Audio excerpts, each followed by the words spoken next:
नाज़रीन, भारत की खुद साख्ता जमहूरियत का पोल खुलता चला जा रहा है। जहां पर 15 अगस्त को यौम आज़ादी उनकी जानिब से मनाया गया, वहां पर 7 से ज़ायद रियासतों के अंदर बगावती तहरीकें जोर पकड़ गई हैं। क्या भारत के टुकड़े होने वाले हैं? नाज़रीन, उन अलहदगी पसंद तहरीकों ने भारत का जश्न आज़ादी मनाने का बायकॉट किया। साथ ही साथ नाज़रीन, पाकिस्तानी नेवल फोर्सेस की जानिब से एक बड़ा अहसन इकदाम उठाया गया। चीन ने अपनी दोस्ती का हक अदा कर दिया और जदीद तरीन आबदोजें अब पाकिस्तान को मिलने वाली है। ऑफिशियली इंडक्शन उसकी हो जाएगी और साथ ही साथ उसकी जो है पहली लुक जिस तरीके से है आबदोज की सबमरीन की, वो प्रेजेंट कर दी गई है दुनिया के सामने कि चीन के इश्तराक से हमने ये सबमरीन तैयार किए। नाज़रीन, 8 आबदोजें पाकिस्तान को मिलने वाली हैं। 4 चीन में तैयार हो रही हैं और 4 कराची में। इसके साथ साथ कुछ बड़ी खबरें हैं, कुछ बड़ी डेवलपमेंट्स है।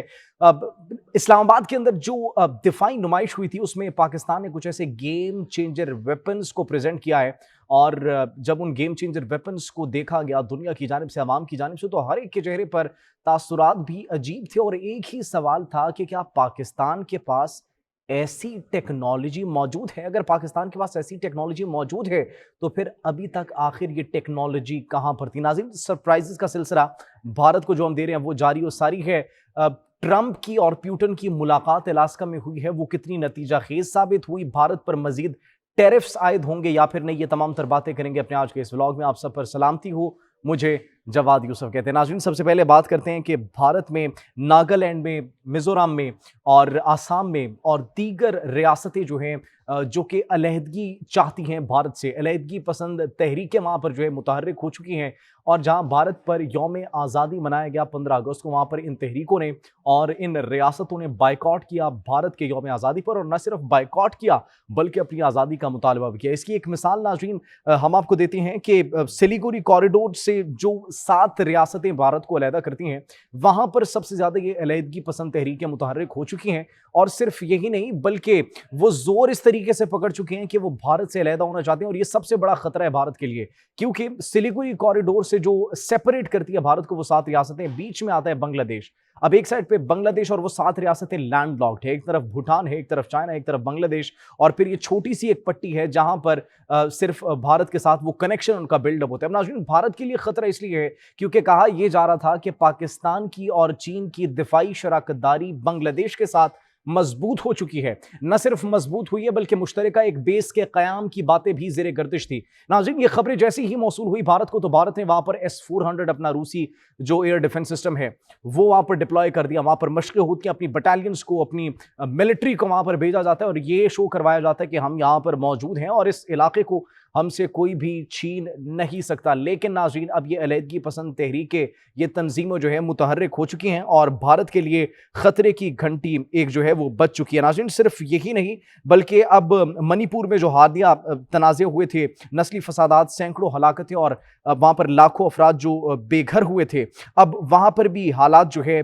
ख़राब होते हुए दिखाई दे रहे हैं। और नागा लिबरेशन फ्रंट जिस तंजीम की हम बात कर रहे थे, ये भी हमें मुतहर्रिक होती हुई दिखाई दे रही है। नाज़रीन, सिर्फ यही नहीं बल्कि चीन ने पाकिस्तान से दोस्ती का अपना हक अदा कर दिया और चीन ने आबदोज दिया पाकिस्तान को। दैट्स एक्चुअली गुड साइन और उसकी ऑफिशियली इंडक्शन भी होगी। ये 4 आबदोजें नाज़रीन ये पाकिस्तान में कराची में बनाई जाएंगी और 4 आबदोजें ये चीन में बनाई जा रही है। नाज़रीन, उसके बाद ये दिफाई नुमाइश जो हुई थी 14 अगस्त को, उसमें काफ़ी वेपन्स जो है वो प्रेजेंट किए गए पाकिस्तान आर्मी की जानिब से और ऐसे ऐसे वेपन्स दिखाए गए, शो ऑफ पावर की गई, डोमिनेंस की गई, जिससे भारत में थोड़ी सी परेशानी में उनके इजाफा भी हुआ था और हमारी अपनी आवाम जो है वो फख्र भी महसूस कर रही थी कि ये वेपन्स एक तो मकामी तौर पर तैयार करता है क्योंकि टोटली ये पाकिस्तान में मैन्युफैक्चर किए गए हैं, और दूसरा पाकिस्तान की दिफाई पोजीशन को इन वेपन्स ने मजीद मजबूत कर दिया है। इन वेपन्स के मुतालिक ये कहा जाता है कि मुस्तकबिल की जंगों में गेम चेंजर साबित हो सकते हैं। और गेम चेंजर किस तरीके से साबित हो सकते हैं नाज़रीन, वो हम आपको बताएंगे।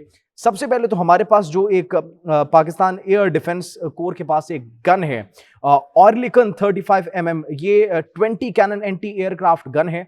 और ये नाज़रीन इजराइल के जो हेरॉप ड्रोन्स थे, इजरायली साख्ता हेरॉप ड्रोन्स भारत ने जो कि पाकिस्तान भेजे थे, उनको न्यूट्रलाइज करने में, उनको इंटरसेप्ट करने में इसने इंतहाई अहम और कलीदी किरदार अदा किया। नाज़रीन, ये अब बड़ी इंपॉर्टेंट भी है पाकिस्तान के लिए और इसकी इंपॉर्टेंस का अंदाजा आप इस बात से भी लगा सकते हैं कि चाहे कोई भी मौसम हो, सर्दी हो, गर्मी हो, बहार हो, खिज़ां हो, दिन हो या फिर रात हो, इसके अंदर ऐसा सिस्टम मौजूद है ये कि रडार और इलेक्ट्रो ऑप्टिकल ट्रैकिंग के साथ ये काम करते हैं, जिससे इसकी वर्किंग पर इफेक्ट नहीं आता।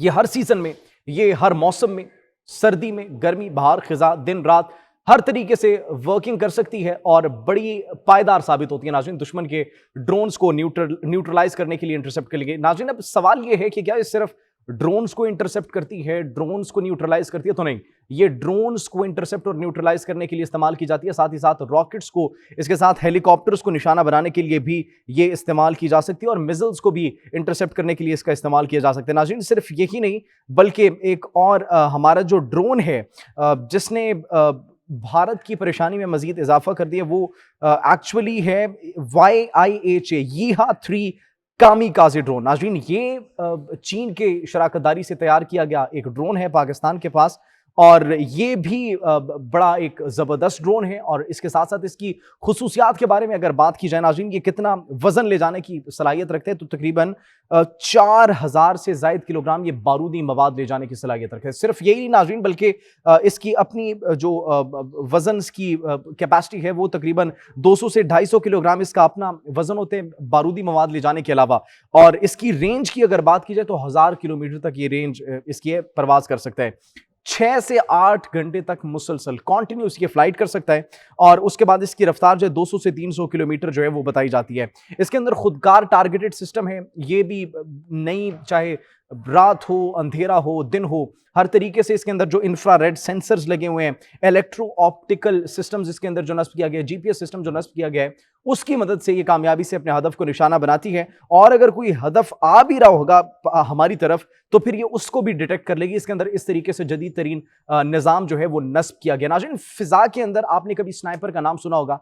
अमूमी तौर पर स्नाइपर्स जो है बिल्डिंग्स की टॉप पर, ऊंचे मकामात पर जो है वो बिठाए जाते हैं ताकि वो एरिया को पूरे देख सके। अब ये ड्रोन जो है जिसकी हम बात कर रहे हैं, ये ड्रोन फिजाई स्नाइपर के नाम से जाना जाता है। इसको एक फिजाई स्नाइपर कहा जाता है क्योंकि ये फिजा के अंदर स्नाइपर का काम करता है। ये सिर्फ आपका बारूदी मवाद लेकर जाने की सलाहियत नहीं रखता, बल्कि ये दुश्मन पर भी गहरी नजर रखता है। और दुश्मन के अगर कोई उनका आपकी फिजाई हुदूद की खिलाफ वर्जी की जाती है, अगर उनकी जानिब से कोई अटैक किया जाता है, कोई रॉकेट दागा जाता है, कोई मिसाइल दागा जाता है, उनका कोई ड्रोन आ रहा है, तो फिर ये डिटेक्ट करके उसको नाज़रीन अंधा करने की, बहरा करने की सलाहियत भी रखते हैं, उनकी कम्युनिकेशन को डिसरप्ट कर देता है, और साथ ही साथ फिर वो इंफॉर्मेशन जो है अपने चैनल के through command and control centre को भिजवा देता है। नाज़रीन जदीद तरीन दौर में जंगें किस तरीके से लड़ी जाती हैं, इसी तरीके से लड़ी जाती हैं टेक्नोलॉजिकल एडवांसमेंट के थ्रू। और टेक्नोलॉजी में जब पाकिस्तान की अगर बात की जाए, तो पाकिस्तान ने पिछले कुछ दिनों से ऐसे सरप्राइज भारत को देना शुरू किए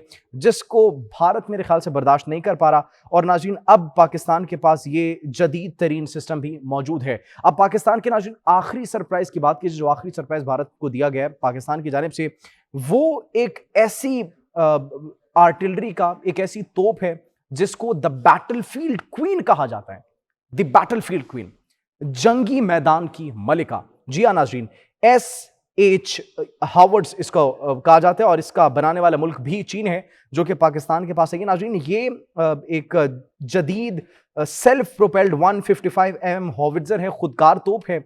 और ये वो तोप है, आपको याद होगा जब ऑपरेशन बुनियानो मरसूस में हमने भारतीय चेकपोस्टों को चुन चुन कर जो निशाना बनाया था, वो इस SH-15 हॉविट्जर की जानिब से निशाना बनाया था। नाज़रीन उनकी चेक पोस्टों पर जो सफ़ेद झंडे लहराते हुए हमें दिखाई दे रहे थे, वो इस आर्टिलरी के, इस वेपन की तोपों का कमाल था, जिसने दुश्मन को चारों शाने चित कर दिया और उन्हें सफ़ेद झंडा लहराने पर मजबूर कर दिया। नाज़रीन सिर्फ यही नहीं, बल्कि इसके अगर आम नॉर्मल गोले की रेंज की बात की जाए तो 20 से 30 किलोमीटर है, और फिर अगर रॉकेट असिस्टेड प्रोजेक्टाइल की बात की जाए, रेंज बढ़ जाती है इसकी, वो तकरीबन हो जाती है 50 किलोमीटर तक। और अगर गाइडेड मिसाइल से निशाना बनाया जाए तो फिर 70 किलोमीटर तक इसकी रेंज बढ़ जाती है। नाज़रीन 1 मिनट के अंदर 4 से 6 राउंड्स ये फायर कर सकता है। ये वो तमाम तर वेपन्स हैं जो कि पाकिस्तान ने प्रेजेंट किए हैं। फिर इनके अंदर कुछ वेपन्स ऐसे भी थे जो मकामी तौर पर तैयार किए गए थे, जिससे पाकिस्तान की दिफाई पोजीशन मजीद मजबूत हो चुकी है। और अब भारत वो जो आबदोजों के बारे में कहता था, हमारे पास सबमरीन ज्यादा है, हमारे पास आबदोजें ज्यादा हैं, तो चीन के इश्तराक से